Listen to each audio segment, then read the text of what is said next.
നമസ്കാരം. ശബരിമല ശ്രീകോവിലിലെ സ്വർണം കവർച്ചയുമായി ബന്ധപ്പെട്ട കേസിൽ തിരുവിതാംകൂർ ദേവസ്വം ബോർഡ് മുൻ പ്രസിഡന്റ് എ പത്മകുമാറിന്റെ ജാമ്യാപേക്ഷ കൊല്ലം വിജിലൻസ് കോടതി തള്ളിയത് പ്രതികൾക്ക് വലിയ തിരിച്ചടിയായി മാറിയിരിക്കുകയാണ്. വാർദ്ധക്യ സഹജമായിട്ടുള്ള ആരോഗ്യ പ്രശ്നങ്ങളും കടുത്ത മാനസിക സമ്മർദ്ദവും ചൂണ്ടിക്കാട്ടി പ്രതിഭാഗം അഭിഭാഷകൻ ജാമ്യത്തിനായിട്ട് ശക്തമായി വാദിച്ചെങ്കിലും കേസിലെ ഗൗരവകരമായിട്ടുള്ള കുറ്റകൃത്യങ്ങൾ പരിഗണിച്ച് കോടതി ഇളവുകൾ നൽകാൻ തയ്യാറായില്ല.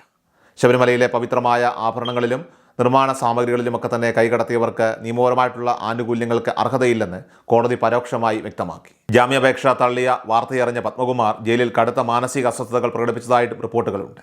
ദേവസ്വം ബോർഡിന്റെ തലപ്പത്തിരുന്ന വ്യക്തി എന്ന നിലയിൽ തന്റെ ഉത്തരവാദിത്തം മിനിറ്റ്സുകളിൽ ഒപ്പിടുന്നതിൽ മാത്രമായിരുന്നെന്ന പ്രതിയുടെ വാദം കോടതി പൂർണ്ണമായി നിരസിക്കുകയാണ് ഉണ്ടായത്.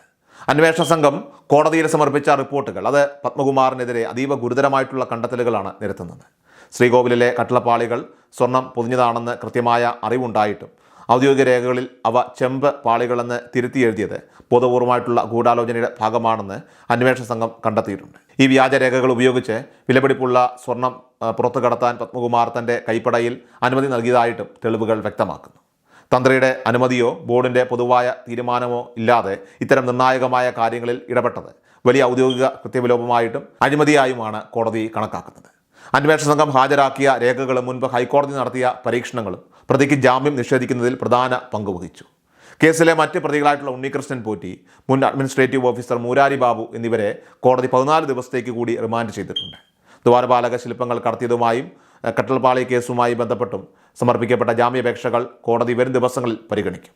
ഒന്നാം പ്രതിയായ ഉണ്ണികൃഷ്ണൻ പോറ്റിക്ക് ശബരിമലയിൽ അമിതമായ സ്വാതന്ത്ര്യം അനുവദിച്ചു നൽകിയതിൽ 2019 ദേവസ്വം ബോർഡ് ഭരണസമിതിക്ക് വലിയ പങ്കുണ്ടെന്ന് അന്വേഷണം ചൂണ്ടിക്കാട്ടുന്നു.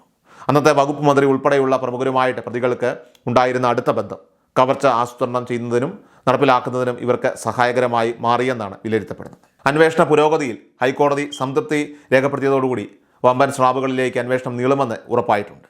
പ്രതികൾ തമ്മിൽ ബാംഗ്ലൂരുവിൽ വെച്ച് രഹസ്യയോഗം ചേർന്ന് തെളിവുകൾ നശിപ്പിക്കാനും അന്വേഷണത്തെ അട്ടിമറിക്കാനും ശ്രമിച്ചെന്ന കണ്ടെത്തൽ പ്രോസിക്യൂഷൻ വാദങ്ങൾക്ക് കരുത്തു പകരുന്നു. ഫോൺ രേഖകൾ ഉൾപ്പെടെയുള്ള ശാസ്ത്രീയ തെളിവുകൾ നിരത്തിയാണ് അന്വേഷണ സംഘം ഗൂഢാലോചനയെ കോടതിയിൽ തുറന്നു കാട്ടിയത്.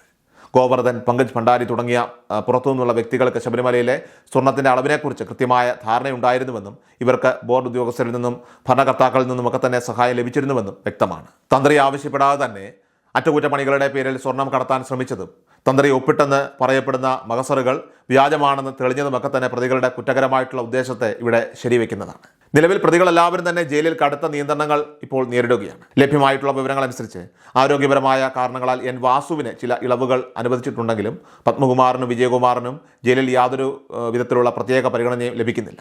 ശങ്കർദാസ് പക്ഷാഘാതം മൂലം ഗുരുതരാവസ്ഥയിൽ ആശുപത്രിയിലാണെങ്കിലും അദ്ദേഹത്തിൻ്റെ അറസ്റ്റ് തടയാനായിട്ട് കഴിയില്ലെന്ന് കോടതി വ്യക്തമാക്കിയിട്ടുണ്ട്. ഉന്നതരായിട്ടുള്ള ഉദ്യോഗസ്ഥരും രാഷ്ട്രീയ നേതാക്കളും ഒക്കെ തന്നെ അയ്യപ്പ ഭക്തരുടെ വികാരങ്ങളെ വ്രണപ്പെടുത്തി നടത്തിയ ഈ കൊള്ളയുടെ അനന്തര ഫലങ്ങൾ ഇപ്പോൾ അവർ അനുഭവിച്ചുകൊണ്ടിരിക്കുകയാണെന്നാണ് പൊതുവികാരം ഭക്തർക്കിടയിൽ ഇപ്പോൾ ഉയർന്നു വരുന്നത്.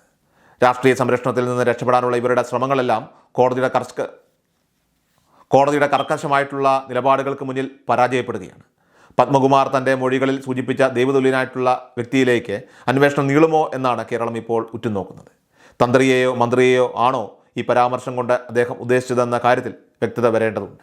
എങ്കിലും രാഷ്ട്രീയ വമ്പന്മാരും ഉന്നത ഉദ്യോഗസ്ഥരും ഉൾപ്പെട്ട ഒരു വലിയ മാഫിയ തന്നെ ഈ സ്വർണ്ണക്കടത്തിന് പിന്നിലുണ്ടെന്ന് ഏകദേശം ഇപ്പോൾ ഉറപ്പായി കഴിഞ്ഞു. ഹൈക്കോടതിയുടെ കർശനമായ മേൽനോട്ടവും വരാനിരിക്കുന്ന കേന്ദ്ര അന്വേഷണ ഏജൻസികളുടെ ഇടപെടലുകളുമൊക്കെ തന്നെ പ്രതികൾക്ക് രക്ഷപ്പെടാനുള്ള എല്ലാ വഴികളും അടയ്ക്കുന്നതാണ്.